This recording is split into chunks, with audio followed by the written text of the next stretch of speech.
Hi, everyone. Welcome to You Make the Call. Thanks for joining us tonight. Barry and I were just goofing around here a little bit, as we usually do.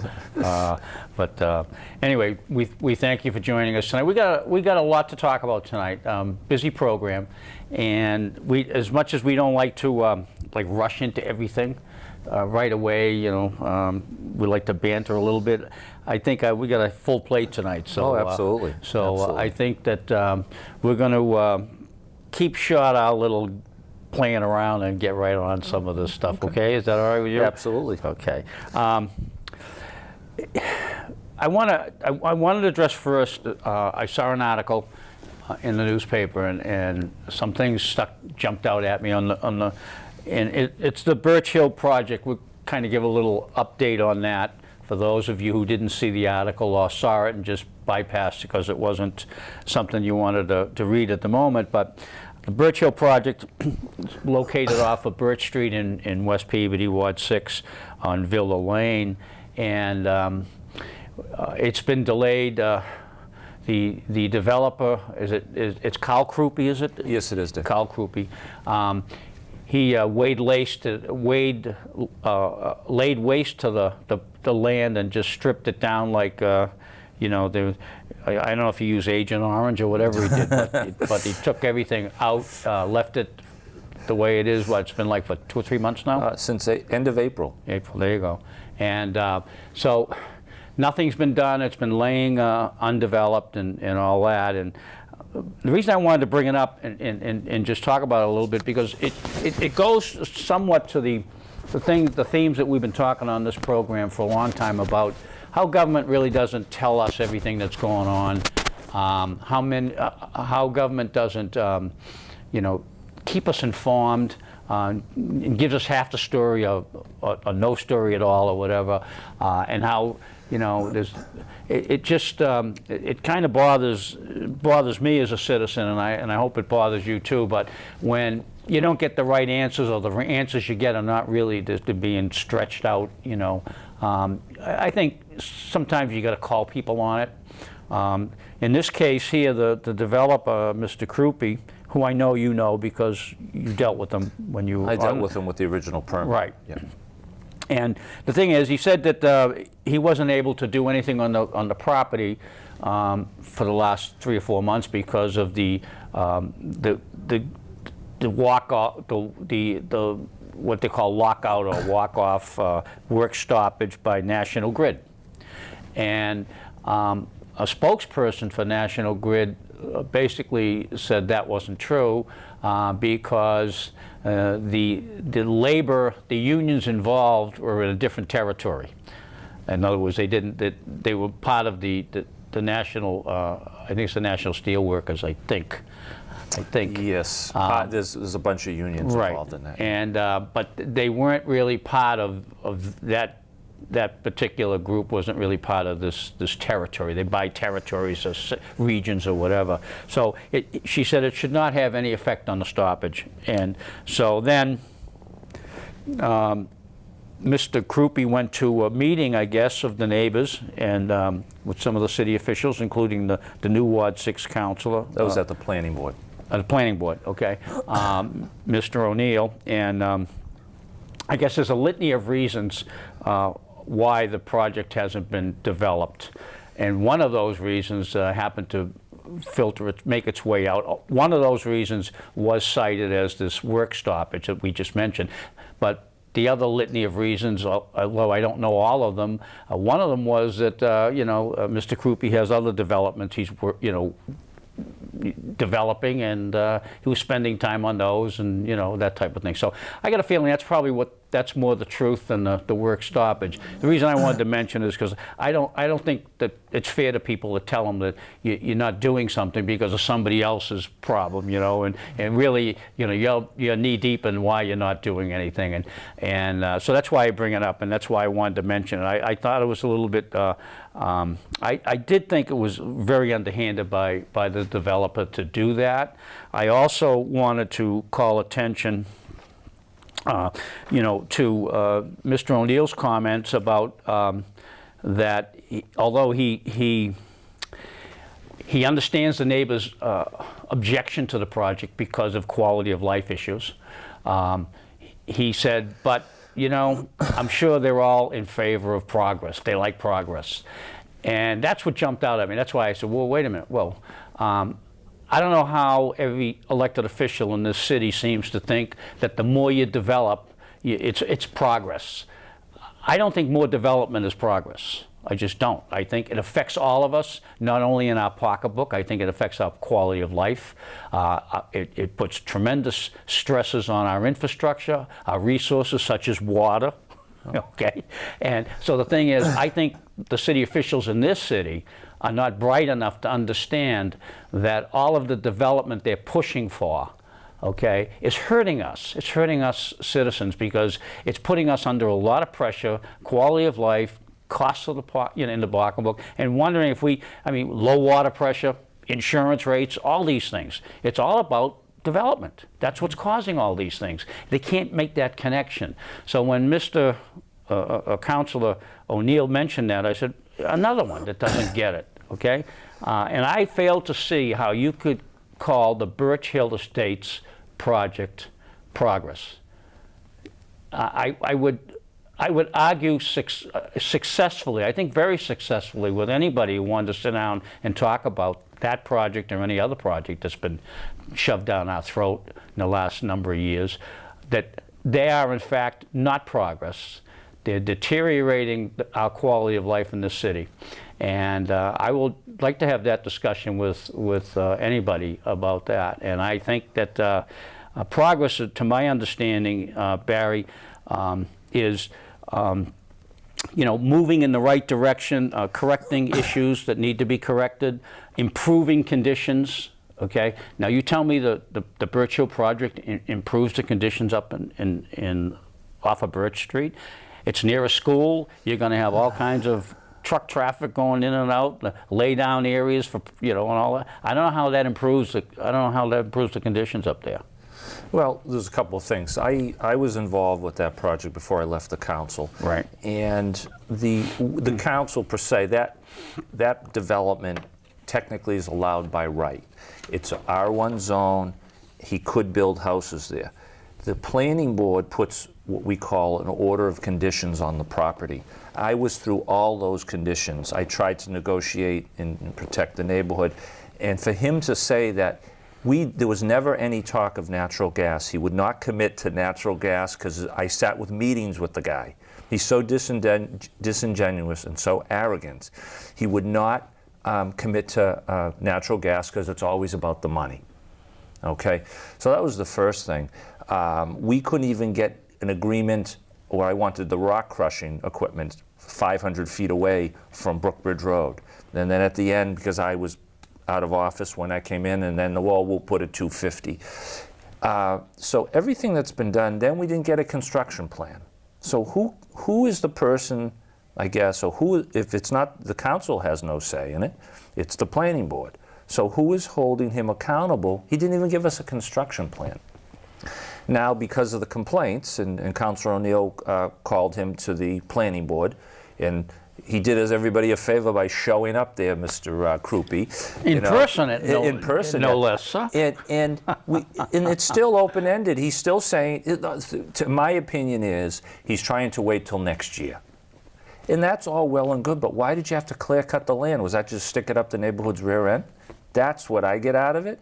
And his talk about, well, it would save me money by doing it then. I don't care if it saves you money by doing it then. Get another guy and do it next spring. Because it's still open-ended. He's hoping to start in September. So, I think Councilor O'Neill he cares about what's going on, but I think that, sometimes you have to really be tough on these people, and you have to read them the riot act. And it's up to the planning board at the end to enforce anything. So he's going to come back hopefully with a construction plan. We'll see. And that's where it is, and it just sits there vacant. Well, explain to our viewers out there, because it's interesting. When you start off, you say, well, by right he can build homes there. Who gives him that right? Well, it's our zoning. It's R1A Who makes up the zoning? Well, who makes up the zoning. Who The creates the city zoning? of Peabody, the city council The city creates a council, zoning that's right. plan. So when so the thing is, it's not the way it sounds like he by right, like I heard that from another councilor saying, by right, he has the right to do it. He has the right when the city of Peabody decides to give him that right. It's not like a divine right that comes from the heavens, you know. But there's also things that happen when you say by right, like the 180 apartments up in the DDD that they're planning on, yeah. and somebody said, well, we can't do anything, it's by right. Okay, but then they go for variances to increase the density, and they get approvals from the Board of Appeals, and then they reduce the parking. So that's not good planning. But I understand that, and we will get into that one of these days. We're going to do a deeper show on that. But what I'm saying is, I just don't want anybody out there watching this think that it's by right. It isn't. It's a right given to that developer by this city, by a board, and by the city council, and all that kind of stuff. So, if you give a right, you can take it back. It can be taken back. Well, that's nothing's written in to stone. But I guess the point also is that there should be conditions, and they do create order of conditions. But don't clear cut the land if you're not going to start construction within 60 days.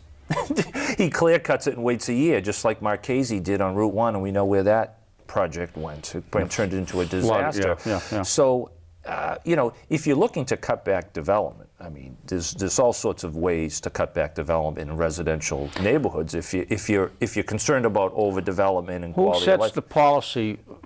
Who sets the direction of this city? Who's the person who sets the tone for the city? I would have to say it's the mayor. Oh, absolutely. You don't have to say it is the mayor. Okay. And so the thing is, who are all those boards? Who appoints all those boards? The mayor. Okay. So the thing is, we are now on a pathway through the policies of this administration, and it's pretty obvious now. We'll get into the overlay on Route 1 that's coming up, and the thing is, we're on a path that the policy of this city is to develop every last single inch of acreage in this city and putting housing on it. That's what it is, okay? And because of all the problems we have in this city, it's a mistake. It's an absolute mistake. And it's not only because of the pressure on the infrastructure and the lack of resources like water, and who knows what kind of energy levels we're going to be able to provide for all these developments and whatnot. But we haven't even get into traffic, noise, quality of life, air quality, none of that stuff. We haven't even talked about that. But it's going to hit our pocketbooks because water in this case isn't. You've heard of the term in economics, inelastic and elastic, and some expand and inelastic doesn't. We're in a position right now in this city, the taxpayers of this city, the citizens of this city are going to be paying more for water no matter how high the price goes. It's almost the same condition as when the gas prices in the 2008, okay, if it go up to $10, that's what we had to pay. We had no control over it. And the water's going to be the same way because they're jamming projects down our throat, building, and all those multi-unit homes, they need water. And you're hearing it now in people complaining about. We've always had issues with water pressure in certain parts of the city. Yes, we have. It's just funny. Now you're hearing it a lot more. I flushed the toilet, and then I got nothing. I can't wash my dishes. I can't do my laundry. You take a shower. You can't do this. And I don't know if those are pre-existing conditions or the growth, because there's only so much we have right now for water unless the mayor makes the decision to go into the MWRA, which it's going to cost us more money. Well, cost more so how money. much are you willing to pay to have better water pressure? You got to have it though, right? No, but how much are you willing to pay in your home to get better water pressure, because what I'm reading into is my water pressure's lousy. Well, if we go in WRA, you'll pay more, but you'll get better. You'll be able to take a shower and do your laundry at the same time. So the answer to your question is whatever the going rate is. That's well, what it's if gonna it's be. as much as your real estate taxes, that you might not be so happy, because in Revere, talking to people from Revere, some of their water bills are almost as much as their real estate taxes. Yeah. So it really has to be researched. Yeah. And so No, but we have to have officials that understand those things. That's my point. That's the point I've been trying to drive home all these months. We need people and it's our fault. We put people in office that aren't qualified. I mean, because we're local, and that's what they do in local communities. They elect people they know. It doesn't matter to the voter whether they really are skilled at doing something, because they know their brother, their mother, their father, they grew up, their friends, their neighbors, police, But that's what we're going through, and we've got an array of people in elected officials in this city that are really not qualified to run a city, because they just don't understand. They pass all these ordinances, and they have no clue of the impact of them on us. Mm-hmm. They just don't. And then when it does happen, it's like this. The thing is, it's crazy. But the Birchwood project is a classic example. Exactly. Of the planning board has the power to order. Place an order of conditions and tell him, but when he doesn't follow it, they just totally drop the ball. Oh, did he build yet? We don't even know. There has to be a better system of enforcement with the planning board, because that's who approved the project. And I don't know what to say, but he's just totally dismissed the city, and he's going to do what he wants, when he wants. And I think he's waiting till next year. You won't see a foundation poured this year. There's absolutely no way that's going to happen. But that's why I brought it up, because I think it's another disingenuous. You use the word disingenuous. I use the word underhanded, an underhanded answer as to why this project wasn't moved forward. And he had cover because of the strike, but when people put two and two together, you know what I mean. But I don't know why. I fell off my chair when I read that, because he wouldn't commit to gas. And when we did the order of conditions, gas wasn't in there. So gas has nothing to do with this, unless he had an epiphany and now, I got to put gas in. But who wants a propane tank sitting out in front of a $700,000 house? You got to be out of your mind to buy that house. Whatever. But what I'm saying, you can tell I'm not thrilled with it. But what I'm saying is, I don't know why more elected officials aren't like outraged at this stuff. I mean, I haven't heard much from anybody other than you, and I know a little bit about myself. But I mean, I haven't heard of anybody going crazy over this thing. But I can't answer that, Dick. So, and this is what I mean. You want officials to be on top of things. That's what we actually, vote them in for, because we figure they can do the job. And boy, are we surprised when we get all these, continuing skyrocketing property taxes, car insurance bills, and all that kind of stuff. I just. And crazy water bills, water sewer rates, all that kind of stuff. It's going crazy. So, and you can thank your people at City Hall, these people who vote on these councils, who vote on these projects, and these boards that pass all these projects, and by right they can do it. Who says who's right? Yeah. That's what I want to know. Yeah. Is it ordained from above, or is this is it grandfathered in from one generation to another? How does that work?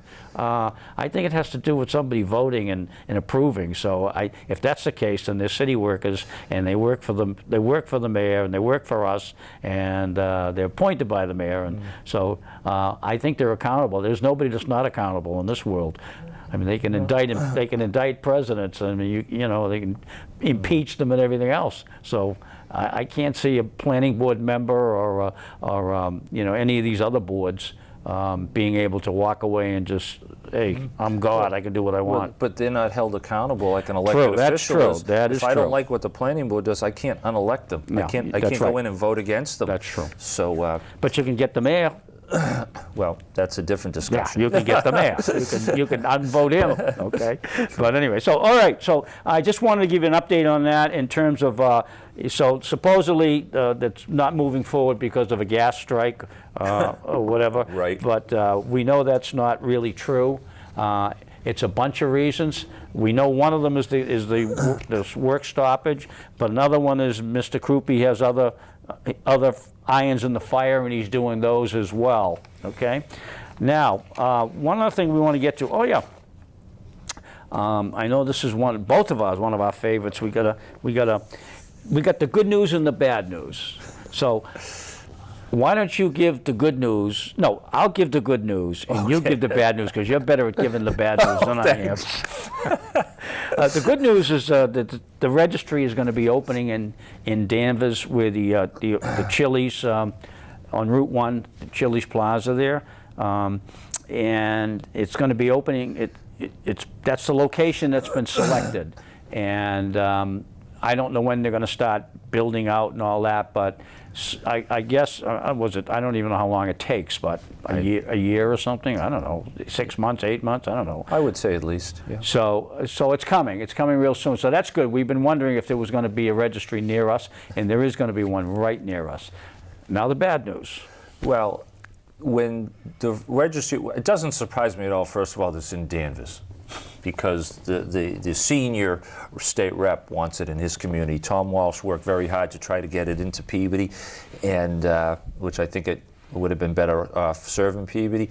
But originally it was at Liberty Tree Mall. Right. And the state had a sweetheart deal at $3,500 a month rent. And that mall is hurting, so they wanted to get any tenants they Right. can. So once there was some sort of a falling out and over issues, and I don't know if it was a roof or an air conditioning, and they couldn't come to the agreement, so the state says we're moving out. So now they found a building near that Chili's Plaza. It's called Danvers Crossing Plaza, Right. right where Chili's is. Right. But the kick in the teeth is the rent is $29,000 a month. I read in the paper. Wait a minute, line me up and give me a shot right here. So So you go from $3,500 a month rent, which was a sweetheart deal, but we can even look at that and say, okay, let's triple that rent and go to $12,000, $13,000. They're getting $29,000 a month, $351,000 a year. So in the building, I researched the building. It's only 7,500 square feet. At $20 a foot, that's $15,000 a month. At $29 a month, that's almost $40 a foot. You could have put that at the North Shore Mall. They would have grabbed at that to try to get more people into that mall. So I just don't understand, and I wish Tom Walsh could have, got it into Peabody at a much better affordable rate. Even if you were going to pay, another thing is they could have bought a building. They could have bought probably a $3-4 million building and have a less of a mortgage of the $29,000 a month. It's absolutely ridiculous, and I'm sure it's triple net where he's paying the state's paying the taxes too. So Ted Spiliotis was bragging about it, but that's just unbelievable to stick that to the taxpayers. yeah, Unless there's something I'm not seeing there, Dick, but.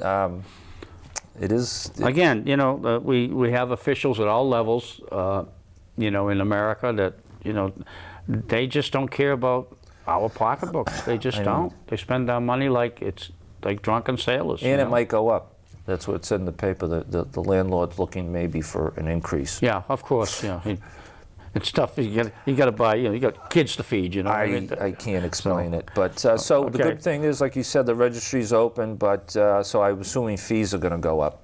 Don't you love this show, folks? You tune in and we're just absolutely devastating you with all these things.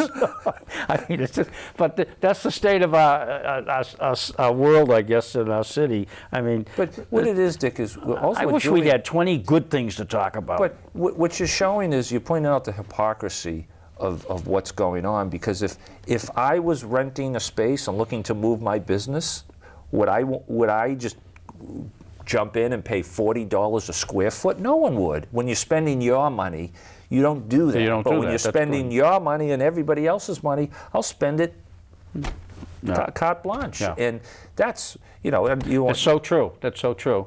spend it like you spend your own money, and then you'll have different government, you'll have different decisions being made. Yeah, that's so true.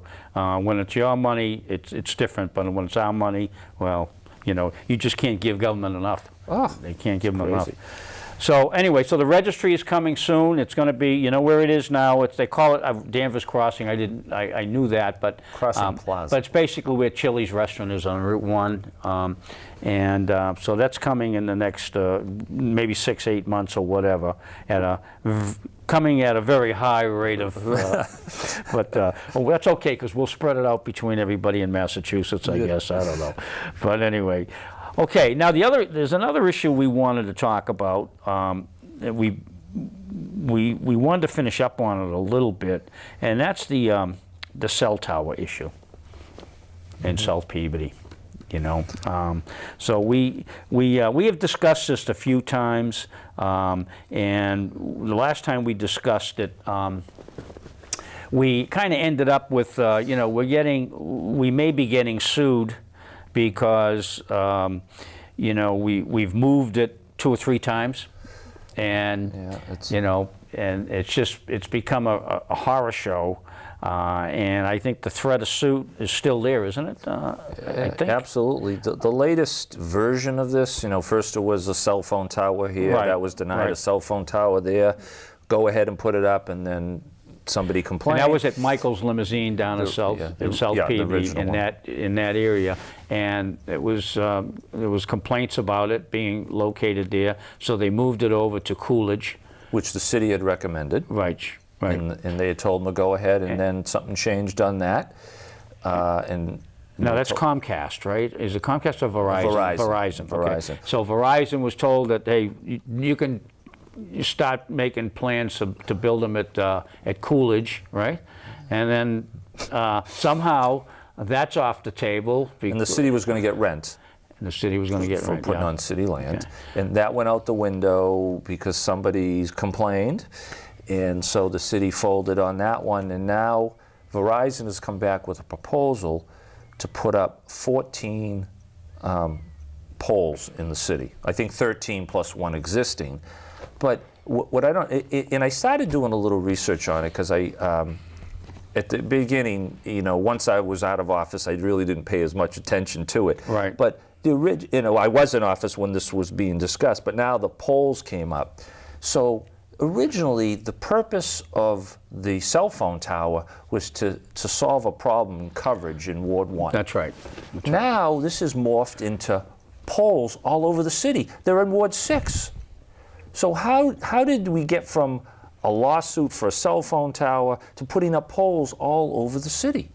I just don't know how it got to that. Why isn't it just in Ward 1? And that's where the problem was. So unless I'm missing something, it's gone. You know, maybe this is a way to appease Verizon on their lawsuit. I don't know. So now they're coming back for a petition so the city council approved the poles, but the electric light plan has made it clear that they are not going to wire those poles above ground. Yeah. So that needs to be part of the permit, because if the city council votes yes and the light plan, they already know the light plan's not approving it. Okay, so what's the purpose of, you know, so Verizon has already said, and I watched the last 15 minutes of the meeting that took place at 12:30 at night, the attorney said, well, we'll be back to you, and that doesn't mean the lawsuit's going away. That's not and the other thing too is, and I'll put a bet on this with you, that if they're going to put up 14 poles all over the city, what do you do if you're Sprint or AT&T? Aren't you going to be the next in line to put up poles all over the city? How do you deny them? And I guarantee you, the city, I bet you the city has probably gotten calls on that already by other carriers wanting to go. Now you're going to be putting up poles all over the city. So I think they have to. Now, is Verizon going to be able to own those poles? There'll be Verizon's poles. Yes, they will own them. The only way originally, if they were going to, the original deal with the light plant was if the light plant, they were going to go over, the light plant would have to service them, and they would be their poles, and Verizon would rent it from the light plant, and they couldn't come to an agreement, so they said, fine, put up your own poles, and it goes, and then we got into the wiring, and Verizon doesn't want to pay for the wiring. It's always about money, Dick. Yeah, we know that, right? It's always about money. So, but there's so many moving parts and lawsuit. This will be back in a lawsuit, and I don't know how the city council can approve it knowing the light plant's going to say no. Now, you want to blame the light plant? Is that what, I mean, you can turn around and say, wait, we approved it.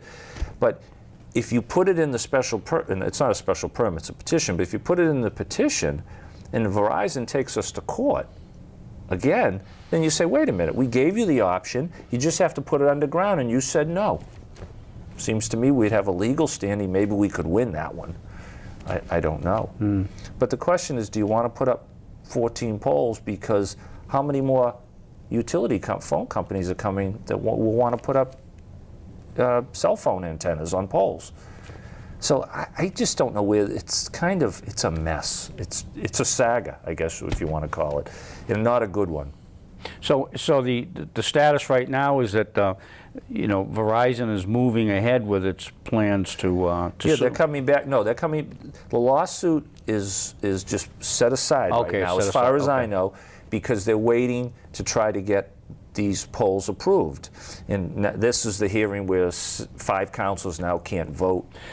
Yes. But, so another thing too was what I realized when I watched that meeting that took place at 12:15 in the morning. What they did was they opened up the meeting, and Verizon stepped to the table, and they wanted to recess it because they wanted to talk about moving the poles around. Now tell me whether I did read. I'm not really up to snuff on why they can't. Refresh my mind. Why can't they vote? Why those councils can't vote? Did they leave? They left the meeting, so the meeting early. The meeting opened at like 12:15 at night. Right. Because when I added up the amount of time I was watching, when I fast forwarded through to get to the end, must have been about 12:15, and 3 councils had left. And I guess you can always debate, should we be doing business at 12:15 in the morning? Right. And that's a different discussion. But that's what happened, and they left. And then they proceeded to open it, and the only reason to open it was so they could say, we want to recess it so we can look at moving some of these poles, because there was questions. But if you're moving the poles, you're going to have to come back for a whole new hearing, because you got to notify new abutters before, you know what I mean? You can't just say, okay, we're going to move that here, because now you have to notify all the new people, and that requires, I would believe, a new hearing. So it's kind of just, I don't know if this is legal haggling between the attorneys and the council stuck in the middle. Sounds like it. I don't know what's going on. Okay. But so it's a mess. And It sounds like it. I mean, it sounds like it's haggling too. It does. It does sound like it's haggling. And Verizon isn't playing nice. I mean, they're going to sue. Well, they've been jacked around a little bit. Yeah, I agree. So because we've had too many people getting their nose into where these cell towers should be, and it's not in our best interest to go fight Verizon in court. Costs us more money. Costs the taxpayers more money because you got some former councilor complaining he doesn't want it down in his neighborhood. I mean, come on. So all the taxpayers are going to take it on the chin again because you got an ex-councilor. So why did they vote to tell Verizon that it was okay to go on, and then after the fact someone complains? That's not how you do business. That's it isn't how it's not how you should do business, but that's what happened. So I mean, my take was put it back on Coolidge, get the rental income if that's what it's about, and call it a day and let it all go away. And don't put poles all over the city. But we'll see where it goes. I don't know where it's going. Okay. So they're going to meet again? Yeah, I don't know when the next meeting is. It's end of August is when I think they get back together, the city council. They'll have some big decisions to make. So more good news, folks. More good news. So, okay. All right. Oh, my God. I know. Now we got this beautiful one here that we saved this, I think, the best for last, I guess. The proposal to overlay the residential housing in business zones, that's basically what it is. In other words, the city council, the city has a proposal to put multi-dwelling housing units on Route 1 and in the mobile home area zones, because quite frankly, that's the only area where any housing, the only area left to be able to put housing in. They've built out every other damn square foot in the city for housing, so that's the only place they can go. So after they demolish those areas with housing, there's going to be no other housing anywhere. You can't have any housing. So good job, guys. You built the city right up to the, and the other thing is, as we said, why don't we just go with all pork chop lots, just if you got, a couple of 100 feet in your backyard, why don't you ask the city if they want to put a unit there, and you'll just put a, plastic fence in between you or something. That's the way the city, and they wonder why we don't have any resources of water, why this water is so short, and why we can't provide enough infrastructure, completion, development, upgrading. We just don't, we just keep using our resources and trying to go out and buy more, Yeah. It's crazy. Dick, one of the things is, we've been below our 10% affordable housing mark. And so what happens is, the fear is a developer can come in and supersede our zoning and put an apartment building anywhere under the guise of 40B affordable, 40Bs, yeah. like they're doing on Oak Street. They wanted to put 24 units. Somebody told them, not in my ward. Whatever that was, and then now the guy says, okay, no problem, then he goes and files with the state, gets approval for 80 units over there. So what you want to do is get up to that and then control housing and put in housing that you think is quality housing, good for the city and good for everybody in general, not just to open up a floodgate and just say, here we are. And what they're doing is they're dropping it on the city council. If I read that correctly, it's, you want to come in for an apartment building on Route 1. Now, just remember, it's not Route 1. It's Route 1. It's Route 114. 114, yep. Business Highway, Business Regional. That juts in. Bonkers Plaza is Business Regional Highway, whatever you call it. Bourbon Street. Walls of Decor Plaza. Yep. It juts out everywhere. So you're opening up opportunities. And it might not be the right opportunities, but depends how the city council feels. So the burden's going to fall on the city council to approve these projects, and there'll be a lot of pressure on those people because there's someone, Latitudes has been waiting to put apartments behind it in the flood zone. And they move forward with some long-term extended stay or a little hotel. They don't want that. They want apartments. And they're chomping at the bit right now. And it's going to come to the council, and we'll see. We'll see what they do. It doesn't belong there. It's a flood zone. It's conservation land. It was polluted. But if they want to put housing in there, good luck.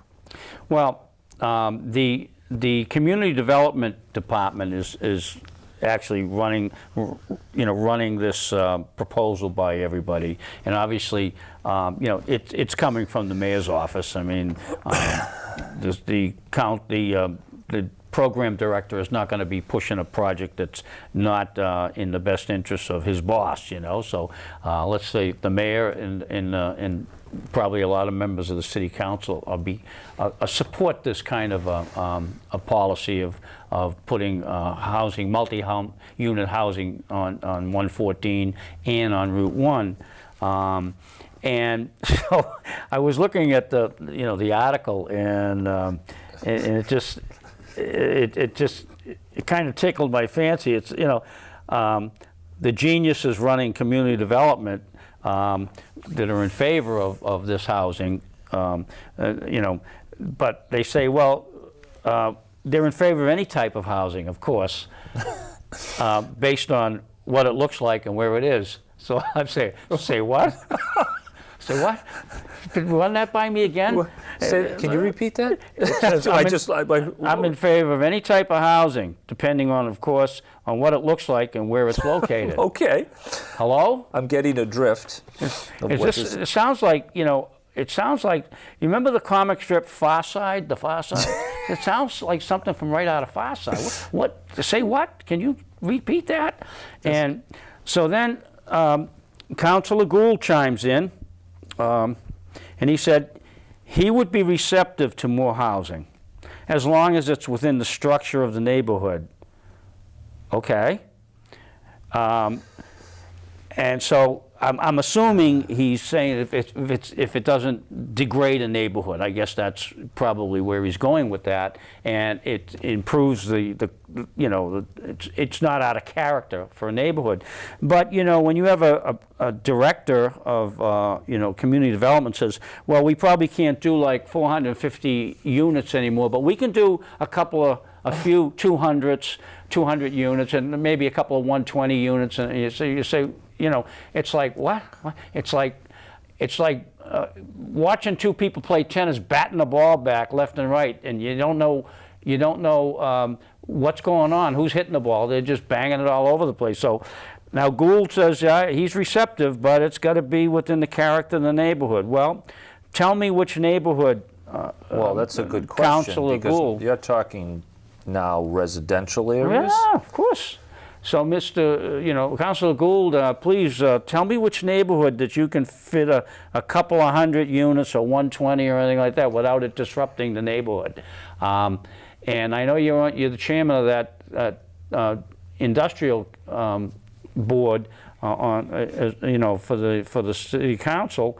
I think you'd be hard pressed to find any area that you could put a major unit construction like that in without it disrupting the neighborhood, their quality of life and everything else. So I guess you got your answer. I think your answer is, okay, I'll listen, but I'm not buying it. And I hope that's the attitude you take, because that's the right one.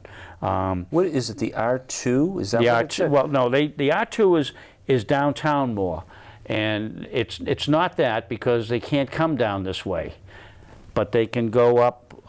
They can go up on Route 1. But that was an overlay. They wanted to, by special permit on Route 1, but there was something in there about the R2 of changing specific. And R2 is two families. Two families, yeah. And that's wards 2, 3, and 4. Yeah, that's the downtown yeah, areas. So, but how would you change? I don't follow how they're going to change. So what they want to do is increase density. Well, that's the other thing. So density is a key word. That's right. Because that's exactly smart growth. Smart growth is stack them and pack them. And you think by shoving a ton of people together, live like this in a downtown area, that's a different strategy. A lot of people do have in different communities, like Salem. Salem has that same strategy. And then it supposedly will help the economy in the downtown. And there's different philosophies on that. But Barry, this is the Northeast. Smart growth is a great strategy if you lived out west, where there's a lot of land, it's flat land, it's got a lot of acreage. The Northeast is built up differently. They're old communities, old cities and towns, a lot of industrial buildings. They don't have the space for smart growth. How many apartments can you put over okay, we'll grab this. How many apartments can you put over pizza shops and restaurants? A lot. I mean, come on. As much as you can shove in there. Let's take this call. We got a caller. Hi, caller, you're on. Gentlemen, good evening. Hi, how are you? I was hoping tonight was going to be Pet Peeve Wednesday, but that's okay. Well, we want your pet peeve. Well, I talked to the producer. I really didn't want to interrupt the momentum you guys have going about the housing. But most importantly, there was an article in the Film News about the Community Preservation Act, the CPA. Okay. Yeah. Now, the CPA was designed to... Wait a minute, we're trying... hold on, caller, just for 1 minute. Okay. Okay, we all set? Okay. Let's give Go it ahead. a shot. Go ahead. The CPA, if you recall, back the Bonfanti, Gene Delio's era, was implemented. To me, it's a self-imposed tax, and I'm against the CPA. But it was implemented to avoid just what you gentlemen are talking about, or what the city wants to do, which is increase the housing. We if you recall, if South Peabody voted, South Peabody carried the CPA vote because they were under assault of all the that potentially could be going up. So now, the recent article in the paper that the CPA, that they're asking for more. Caller, can you just hold on? Is it something on his end? Has he got... Caller? Yeah. Okay. Tell him to turn the TV off. The TV down? Can you turn the TV down? That would help a lot, I think. I always do that. I always do that. All right. Is this a little better? All right. Try it again. Try it again, caller. Yeah. I mean, I want to talk about the CPA. This is good. Okay. This is good now. Go ahead. Yeah, perhaps it's time that we eliminate the CPA, which is a self-imposed tax on taxpayers, because the CPA was designed to prevent this onslaught of new housing going up in places where we don't want it. It was really designed to create open space. Open space. That's correct. Yeah, that's correct. And I'm just curious. I mean, once again, I did not want to take away the momentum you gentlemen had of what you were talking about. But somehow the CPA is tied into this self-imposed tax that they're flush with $3 million cash. Well, you know, it's like everything else. The Community Preservation Act, it seems to get away from its purpose a little bit, you know? Yeah. And you don't hear about it much in the news anymore. And it was intended to really keep a lid on housing in favor of open space. Right. And suddenly, I don't know what the mission of the CPA is anymore. But if it's the same mission, that's okay. But they're certainly quiet about it. Yeah, it just seems like the recent article in the Salem News was they're flush with cash. They've got $3 million in cash. That, you know, maybe and I think there's a gentleman, Mike Schultz or something, well, maybe we should start looking at building some affordable projects, you know, housing projects. It's almost in fact for the reason why we voted for the CPA, which is to preserve open space. Right. That's correct. That's correct. So, but no, that's a good point. It's a good call, and you know, we ought to do a little something on the CPA because. Like I said, it's gone underground a little bit. You remember what the CPA was. Absolutely. Yeah, so, okay. Absolutely. Are you still there, caller? I sure am. Okay. I want to say thank you. Keep up the good work. All right, thank you. You think it's a losing battle? Oh, well, I mean, if you dedicate a show to the CPA, those in the know, and Barry's one of them, it is not the easiest thing in the world to repeal. I mean, I think maybe one community in the Commonwealth has been able to repeal it, so it's just... No, I wasn't really specifically talking about CPA. When you said keep up the good work, and I said what I meant was, you think it's a losing battle to get on here and just because... No, we never stop fighting. We got you guys to spread on the airways. We never stop fighting. We're like political undertakers. You turn us in and we're burying everybody. You guys are great. Thanks a lot. All right, All right, thanks for the call. Yeah, that CPA is a you know, it was a fair-haired child in the beginning. You know, it was you know, save open spaces. All the people that wanted open space were really high on it, and you know, they wanted a self-imposed 1% or half the tax on everybody to make sure that we had enough money to buy open space and all that kind of stuff. And it's kind of been quiet. It's kind of been quiet. Maybe they should have bought the Birch Hill property. And we could have put bike trails. Or maybe they should have bought the property up on the Chili Plaza and that's in Danvers. That's another. Rent it out back to the state of Massachusetts at a lower rate. But back to the discussion about the apartments, and there's one thing to say to build, like they're going to build 180 apartments next to the dump. Right. Okay, that's phase 2 of the dump project, 450 apartments on Dearborn Road. And when I read the article about quality building, well, that fire went down up there because there was no firewalls, and it just went right across. They were built cheap. They came in from Canada, bang, bang, bang, they went up. And now we're putting another 180. I'd love to see the quality building materials that are going to go into that one. And then if you open your window, depending which way the downwind is, you get the landfill next to you. So I don't know. Well, if you they- know, I don't think, I really don't think that, this new proposal that,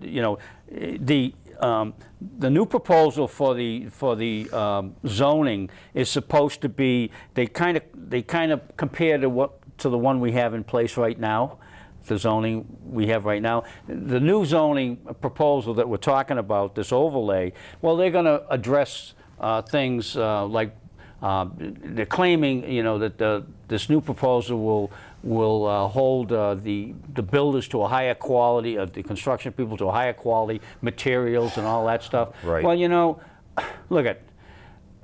We shouldn't have to reinvent the wheel every time we make a proposal. I mean, those things should be in building codes anyway. Absolutely. I mean, what the hell are we doing in the city? I mean, this is going to address those and housing density. The minute I hear housing density, I just went like this. I haven't seen the proposal, but I don't like it because they mention housing density. What that tells me, that's the city's policy on development, housing density, okay?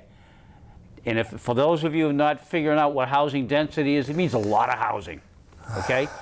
That has never been something good for any of us who lives in this city, okay? Putting apartments up everywhere has never been good for any of us, okay? And it's not only quality of life, which public officials don't want to hear anything about.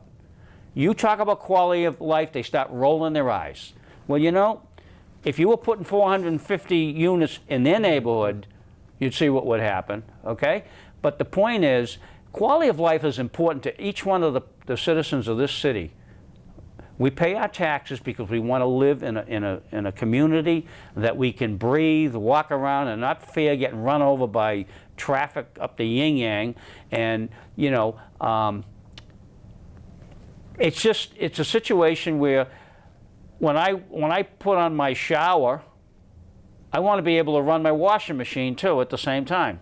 I can't, okay? I haven't got any water pressure to do that. I mean, I'd like to have water pressure, and I understand why I don't have good water pressure.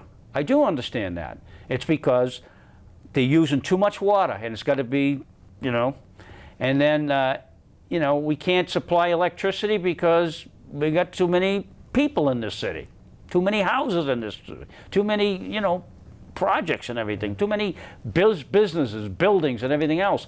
When are they going to stop doing all of this stuff is what I'm asking. Enough is enough, really. And, when they start cherry picking areas and it's practically zone, spot checking where is there enough land to put a house. Yeah, well, and that's what it is, Dick. Well, they have these aerial, these from space, all of these, these eyes in the sky looking down to see, hey, wait a minute, that looks like it's 15 acres. Let's grab it. Yeah, but that's the last bastion of. That's only what they said area 10 left. years ago. That's the only area left in the city. They said 10 years ago, then they started blasting down there in South Peabody all the rocks. Yeah, well, and they're going to do it on Ralph Road. I mean, come on. I mean, they'll find land if look at that. That's got to be land under there. Let's get rid of all those rocks. Let's, Quarryville, and that's what they're doing. And for what? It's just, more isn't always better. More is not always better. And for Councilor Gould, I must say, I have to reiterate, Tom, please, you're not going to be able to find any neighborhoods around in this city that can easily accommodate 200 units or 120 units without major disruption to people's quality of life. You're just not going to find it. And if you do me a favor. Let me know where it is, because I want to go up and look at it. When I ran 10 years ago, Dick, this was one of my points, was the overdevelopment and quality of life. And quality of life isn't a punchline you use at election seats. I know. It's, I'm running for office, I want to improve quality. It's about every Vote for day. me, It's about destroying the quality of life of our neighborhood to sell Linfield water. How about that one? Thank you. Okay, but not all developments are bad. You have to look at it. I don't find the purple and pink polka dot buildings entering our city from Salem to be quality building. Where was the building materials on that You one? mean above the hardware store Above there? the hardware store where they were they built hang like out- this. They hang out their And there was underwear on the... lawsuits, and they were taking. There was no affordable housing. Yeah. There was a lot of bad developments, but there's been some good developments. So you have to look at them individually and what's the impact on the community.